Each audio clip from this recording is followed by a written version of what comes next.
Kıynalıp, hazınası boşlup durganda, mına uşunday jarapılan jigitler kelip, parlamentde oturup, güçlü hükümet düzeltilgan bolsa, erten bizdin mamleketimiz homolog, ekonomikabız bölügör.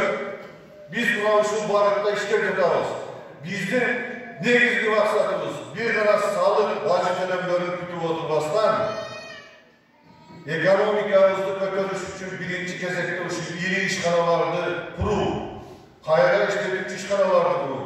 Анын ичинде мына сиздердин Сүрүктүү шаарында көрүнкени илгертен бери элибизге жылуулукту берип, жылуулукту тартуулап келген мыкты инсандар мына сиздер отурасыздар.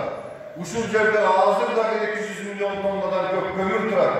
Аны биз эгерде республикалык деңгээлде көтөрүп, аны казыр мына ушул жерде бардыгы жумуш орунчулары менен камсыз кыла турган болсок, кайрадан баягы илгерки атактуу Сүрүктүү шаары өзүнүн ордуна келет туугандар.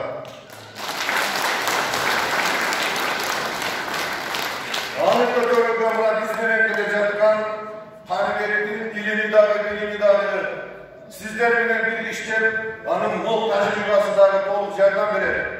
Мен мына уксам, бул жигит Каныбек мырза ушу Сүрүктүү шаарынан 2 жолу ушул шаардык депутатка, шаардык кеңешке депутат болуптур, төрага болуптур. Бул жигит даярданган. Сиздер билесиздер, Совет мезгилинде коммунисттик партия парламентке дагы, аткаруу бийлигине дагы бир топ чоң жумуштарга коюунун алдында кадрларды даярдаган. Туурабы? Мен сиздерге дагы бир жолу керек азыр кылам.